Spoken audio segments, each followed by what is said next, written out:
কিভাবে জার্মানিতে নাৎসিবাদের উত্থান ঘটেছিল সংক্ষেপে আলোচনা। ভূমিকা।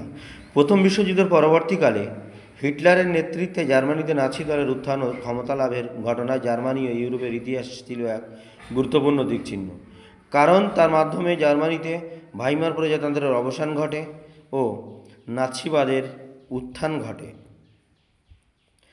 নেক্সট পয়েন্ট, নাৎসিবাদের উত্থান। জার্মানিতে নাৎসিবাদের উত্থানের নানা কারণ ছিল, সেগুলি হলো: এক, ভার্সাই সন্ধির ভূমিকা।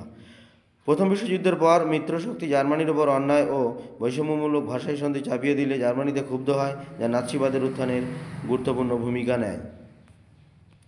নেক্সট পয়েন্ট, ভাইমার প্রজাতন্ত্রের দুর্বলতা। 1919 খ্রিস্টাব্দ থেকে 1930 খ্রিস্টাব্দের মধ্যে জার্মানির ভাইমার প্রজাতন্ত্র 19টি মন্ত্রিসভা গঠিত হয়, কিন্তু কোনো মন্ত্রিসভা জার্মানির বিভিন্ন সমস্যার সমাধান করতে পারেনি।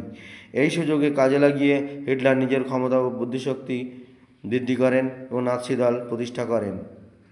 নেক্সট পয়েন্ট, অর্থনৈতিক সংকট।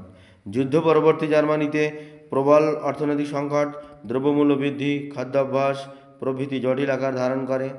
এই অবস্থায় হিটলার জার্মানিকে সুদিনের স্বপ্ন দেখিয়ে প্রচার চালান। নেক্সট পয়েন্ট, রাজনৈতিক অস্থিরতা।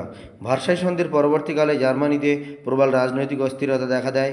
1919 থেকে 1933 খ্রিস্টাব্দের মধ্যে সেদেশে 21টি মন্ত্রিসভা ক্ষমতা দখল করে। নেক্সট পয়েন্ট, হিটলারের ব্যক্তিত্ব।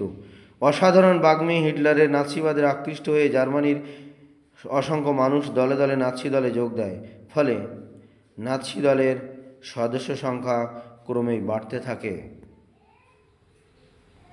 উপসংহার। পরিশেষে বলা যায়, 1934 খ্রিস্টাব্দের হিটলার একই সঙ্গে জার্মানির প্রেসিডেন্ট ও প্রধানমন্ত্রীর উভয় পদ গ্রহণ করে নিজেকে জার্মানির প্রধান নেতা বলে ঘোষণা করেন। এইভাবে দ্বিতীয় বিশ্বযুদ্ধের আগে হিটলারের নেতৃত্বে জার্মানিতে নাৎসি দলের উত্থান ঘটেছিল। তো ভিডিওটি দেখার জন্য অসংখ্য ধন্যবাদ। নিত্য নতুন ভিডিও পেতে চ্যানেলটিকে সাবস্ক্রাইব করুন।